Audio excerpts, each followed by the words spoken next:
Can I help you, Ms. Davenport? Good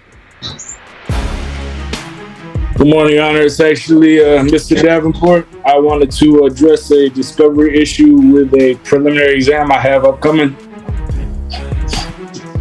Have you talked to the prosecutor? Yep, I have. What is the exam and who are you talking about? The exam is actually today at noon. I have been discussing it with the prosecutor. I want to see if we can go on the record, but it's for Javion Lawson.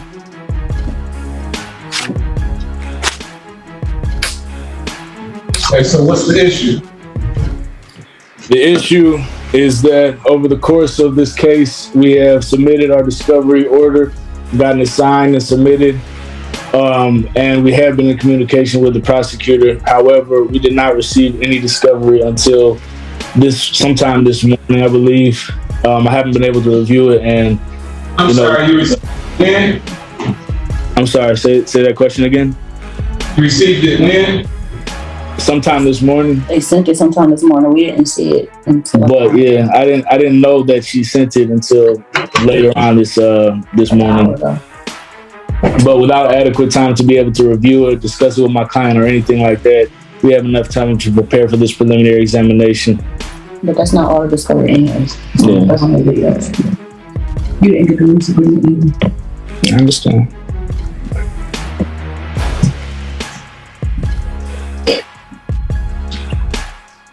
Do we even know that this exam would go? They're gonna have a complaining witness? We have been in communication with the prosecutors. We don't think the complaining witness is going to show up, but instead of driving down there and showing up in person for a just in case, I prefer to get it dismissed on this ground so that I don't have to drive down there or appear in person.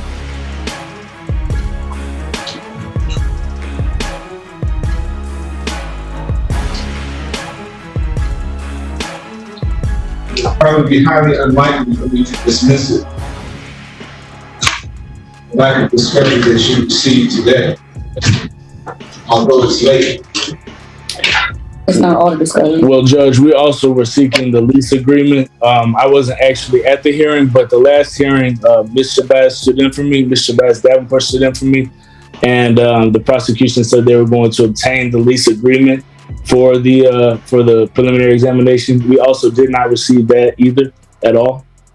And we don't even know what discovery was. So as why wasn't it possible for Ms. Davenport to try to get that discount? Judge, I'm right here also.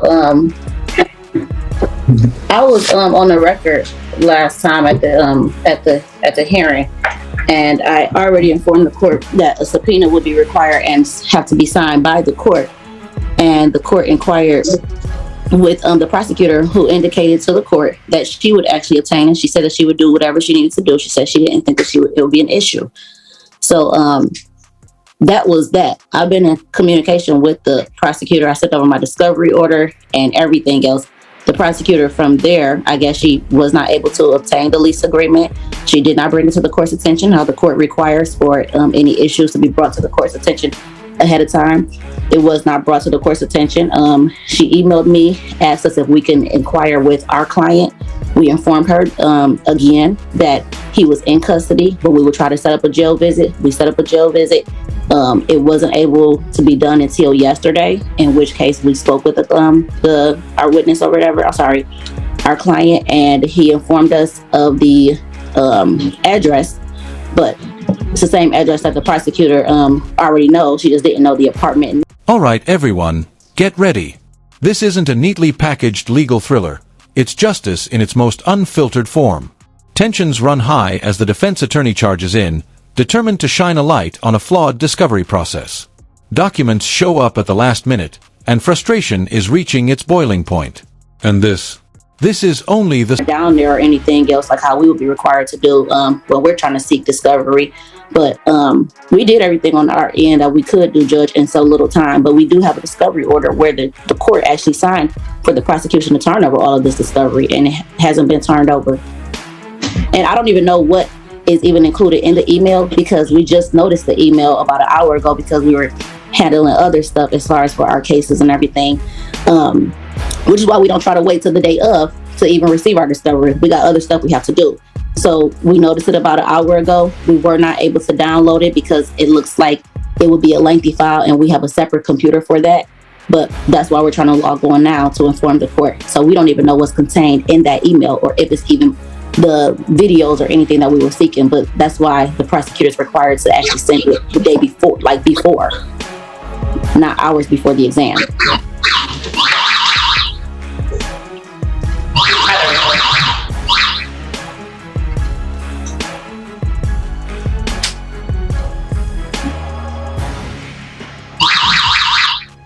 I'm sorry, I don't think that's my my device, but I'm hearing like a gaming or something.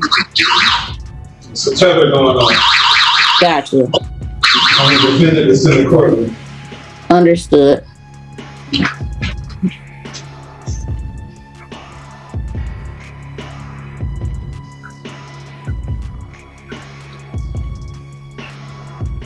Can you have Ms. Train step in?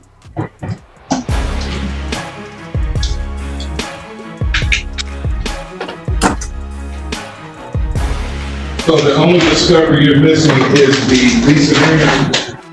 I can't say that, Judge, because we don't even know what was sent in the email. There was an Exxon file that was sent. It looks like the timestamp on it was about 8:30 or so, and we just noticed it about an hour ago. You know, if the lease agreement is included in that, do you? Because it's videos, Judge, but also Ms. Drain already indicated to us that she wasn't able to get, as we mentioned, we've been in communication with Ms. Drain. So on our end, we've been communicating with her, and she wasn't able to obtain the lease agreement. And I see she's nodding her head yes right now, so sounds like she's concurring. Yes.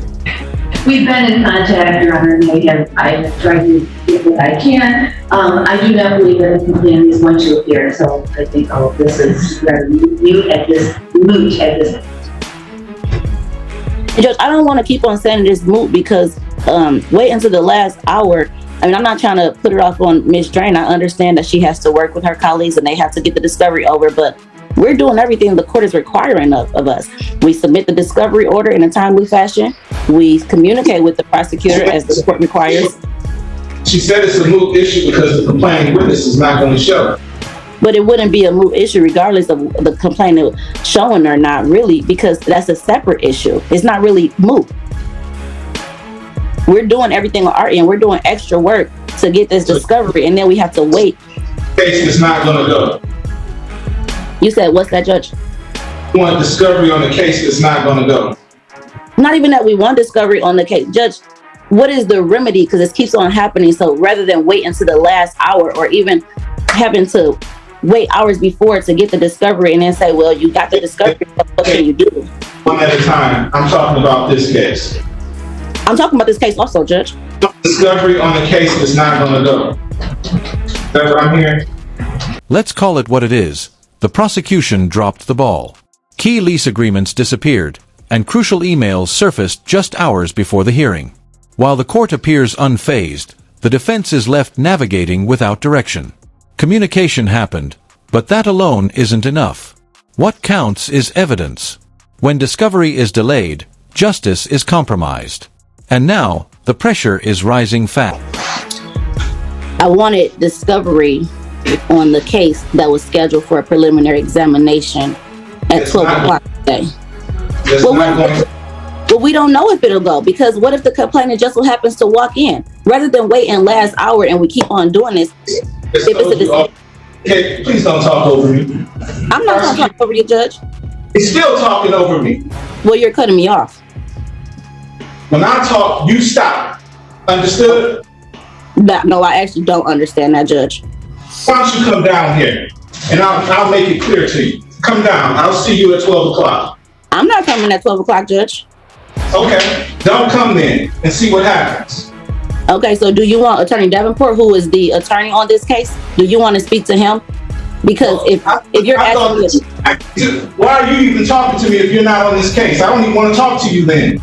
Well, you asked a question about me, Judge, so I started speaking. You're talking to me if you're not involved in this case. Well, I am involved. I'm co-counsel on this case, Judge, but just to be... I want you to come down here at 12 o'clock today. I won't be coming, but here's Attorney Davenport. And I'll hold you in contempt of court.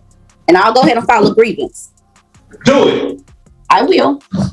I don't appreciate any yelling. I feel like it's unprofessional. I feel like she was trying to express the fact that this. And I asked her not to talk over me, Mr. Davenport. Just like you stopped when I started talking, I expect the same from her. Just as this happens in other cases, we expect discovery in a timely fashion so we can represent our clients in the best way possible. So as these cases become moot points of discovery, we would like to be able to have a situation where if the complaining witness does show up, we don't have to wait till the last minute. We can either hold the exam or not. We started off asking for discovery in court. We were told we have to submit a discovery order. We started submitting discovery orders. After we submitted discovery orders, we were told we have to keep in communication to remind prosecutors that we have to get our discovery as they're obligated to provide us with. After that, you told us if we were in communication, then we should file motions to compel. We keep trying to do and be proactive. And we're trying to explain this problem right now. But there's no reason Mr. Davenport, if the witness was to show up, there's no way I would make you go forward on the case that you just received discovery on today. Period. Now, let me talk about what I don't appreciate. I don't appreciate being talked over. I don't appreciate when I'm trying to make something clear. Ms. Davenport indicates that she didn't understand. I told her to come down here. She told me what she's not going to do. I ordered her to do so. So understand that grievance process works both ways. I can file a grievance as well. And so in this situation where she's trying to get the case dismissed before 12 o'clock because we wouldn't be holding it whether the complaining witness shows up or not, and we're trying to be efficient with our resources. I'm not inclined to grant a dismissal when discovery was given to you, although it was not given to you timely. I'm not inclined to dismiss based on that. What would be the future? What would be the remedy for future reference? What future reference? What are you talking about?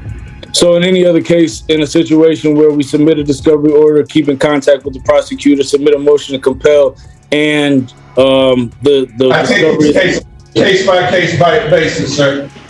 I can't tell you what I'm gonna do in the future. Oh, I don't okay. know how to comply. I mean, so we just have to keep. You're not gonna comply anyway, Ms. Davenport. I'm sorry, Judge, I didn't hear you. You told me you're not gonna comply with the court's order. I ordered you to be here at 12 o'clock. Now things spiral. The judge calls for order. The attorney pushes back. "I'm not here to play along," she declares. The atmosphere ignites like a live wire. Voices clash. Accusations erupt. A contempt warning is issued, but the attorney stands firm. Zoom fills with tension and noise. This isn't courtroom procedure anymore. It's a full-blown showdown. Today, but when you see me on another hearing, or if you want me to come down on a different time, then we can definitely discuss it in class. In fact, I know that is this recorded? Because if this is recorded, then we both can use it in our grievance. But Judge, you asked me a question. I started answering. You cut me off, and then you said, when you start talking, I stop. I'm not a child. I'm not a puppet. I don't disrespect you, and I expect to be respected as well.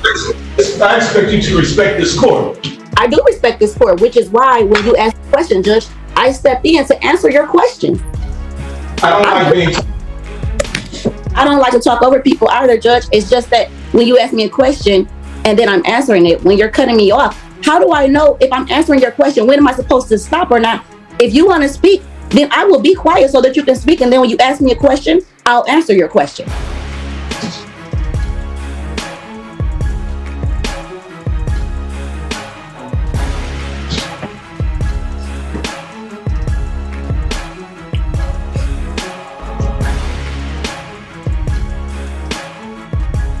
Oh, I'm sorry. You want to speak to Attorney Davenport? Ultimately, Judge, in this situation, which was a similar situation as last week, and I understand it's unpredictable and we can't really determine what you'll do based off past action. But last week, when the complaining witness didn't show up and the discovery issue was moot on a different issue, I appeared in court physically. Now, that wasn't a requirement for the prosecution as they came in on Zoom, and I have no problem with that because it's an efficient use of resources. However, I don't agree there's an efficient use of everybody's resources if we're not going to hold this exam to have us continue to come show up in person. We're doing all this back work trying to make sure we're prepared. So we prefer to appear on Zoom. I don't have an issue with that. Okay, thank you. The prosecutor is indicating that the witness is not going to appear. Very well, Judge. Would you like us to appear at noon? That's what time the exam is scheduled. That's true. We don't want you to address discovery issues in advance no more. Won't be able to tell. Gotta wait for the next case. Okay, so we will appear back on Zoom at noon for the dismissal. And I'll see you then, Judge. Is there any other issues you'd like to take care of? No. Okay, we'll be back. Thank you. You wanted intensity. Here it is. The courtroom becomes a battleground. Step forward, the judge commands. I'm not moving, she replies. Then face the consequences. It's authority versus defiance, tradition against resolve. Neither side is backing down. This is the moment where courtroom decorum breaks, replaced by unflinching. This is in the matter of Justina Shabazz Davenport. Manager, Yes. good morning to you and your staff, those in yellow, 25206 on behalf of Justina Shabazz Davenport, who is to my left. Defendant Davenport. If I may. Yes. So, Judge, I do understand that there was some conduct that happened in this courtroom yesterday by way of Zoom technology. I had the opportunity to view the YouTube recording. And on behalf of the Wayne County Criminal Defense Bar Association, of which Ms. Shabazz is a part of, let me extend my apologies for the behavior that was witnessed yesterday. And thank you for the grace, Judge, of letting us come forward to try to make it just a little bit better or a little bit less while not forgiving the conduct. I've had the opportunity to speak with Ms. Shabazz and several other attorneys in trying to resolve this issue, and one of them being Mr. Todd Perkins. I take no pleasure in standing here, Judge. And I think I've explained to Ms. Shabazz the error in what happened in the way things happen. So if there's ever an issue that you might have with any judge or any person, you can always go and try to talk it out, as we're all human beings, right? We're just human. That's all we are. And understanding Mr. Shabazz is a younger attorney, and we are learning. But I did explain and say this is one of the reasons why they do not want us to use Zoom technology. That is going to be a poster child for why Zoom technology should not be allowed in the courtroom. I had to go testify in front of the Supreme Court or give comments on using Zoom technology. Sincerely, Judge, sincerely, I really do apologize, because this is not, for me to come down here from Ann Arbor, where I was in court, this is how important this court is to me. This is not how we treat this court. I understand we can have opposite, we may not agree on anything. We don't have to agree, right? But we're not going to be disagreeable just to be disagreeable. So we are sincerely, and she can tell you, but I just felt the need, because I am the president of that organization, and which Ms. Shabazz is part of, that is not how we are going to treat anybody, and nothing about courtroom 234. Is this 234? 234 gives anyone the right time. I understand being frustrated, and she's a mother, a lot of things going on, I'm sure, right? But she has been counseled. She will continue to be counseled, because we're really not happy. But thank you for the grace, Judge, and I will let Ms. Shabazz speak to this court. And all I can say. Fast forward to the aftermath. A senior defense figure steps in, offering apologies for how it all unfolded. Damage control is underway. They're trying to calm the storm, but the air is still thick with tension. This isn't how we conduct ourselves before this court, he says. But the impact's already been felt, and the scars remain. I am sorry, because as I explained to Ms. Shabazz, yesterday, you got a dismissal. You wanted a dismissal on something dealing with discovery. That would not have been the proper remedy. So let's say we're somewhere like in Novi, or Garden City, or Brooks Point, right?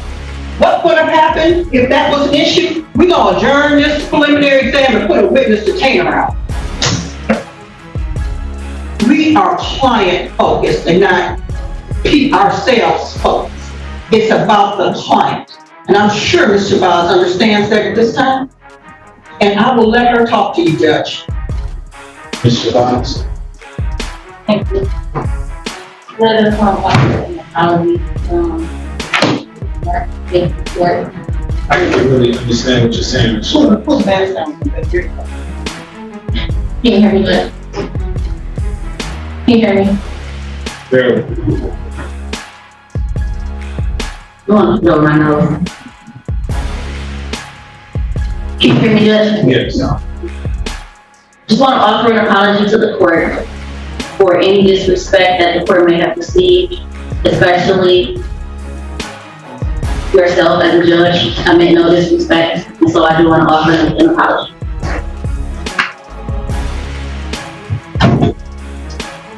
So let me say this. In my 17 years on the bench, I've never been disrespected like that before, ever. Nor have I ever witnessed any disrespect like that coming from an attorney. I see stuff like that from the defendant time and time and time, but never from an attorney. I expect more from an attorney.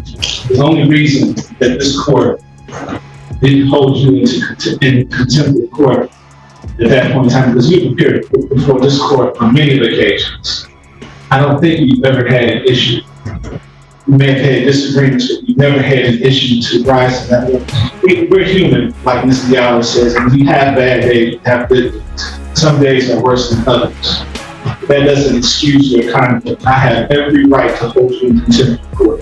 If it was not for Mr. Diallo, you would be marching back to the jail, Wayne County Jail right now for 3 days. Court forced to hold you in contempt of court and to deport you to the state on a mission. I don't necessarily like to do that to young attorneys, particularly young Black attorneys. I like to give some deference to us because I've been where you are, but never would I ever fancy to behave in the manner that you did. It's very disappointing, it's insulting, it was embarrassing.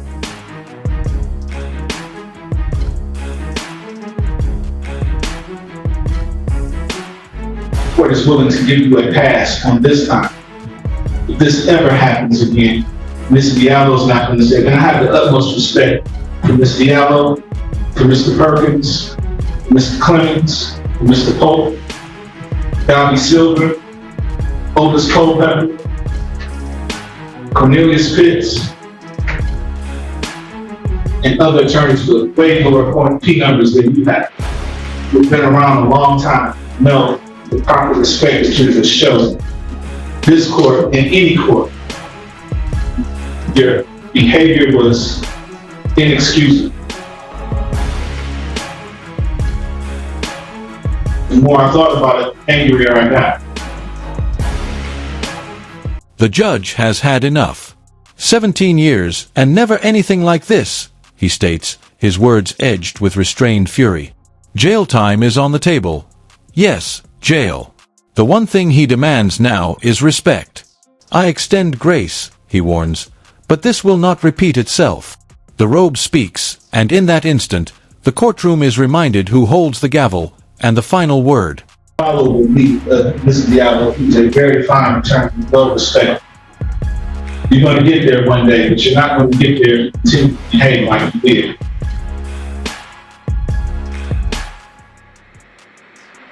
This court is not going to hold you in contempt of court. Although I find your behavior was contemptuous. I'm not going to do that this time. If it happens, if we make a mistake about it, nobody's going to say it.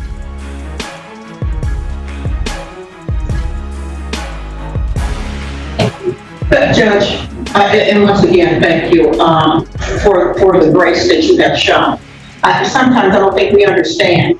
Like you said, sometimes we have good days, sometimes we have bad days, right? And I know I'm extra. You know I know I'm extra, right? But I always respect. Right. I mean, something like that. And we get frustrated at times. I understand, but Ms. Shabazz really is apologetic, and I'm going to continue to mentor in hopes that, and it's not hope, she'll get there, but it's just as we grow. These are growing pains, and I would have to chalk it up to being a new mother and all that other stuff. There are a lot of things that go on, but thank you. And as you see, we take this very seriously, right? Extremely seriously, because I don't feel good about this right now. I feel a certain kind of way. I didn't feel good about it either. And when you first reached out to me, first thing I uttered to you was talking me out of it, because I was going to hold her into the court. Because I cannot let that kind of behavior slide in any form or fashion from anyone. Thank you. Thank you. Are we concluded, Judge? Yes.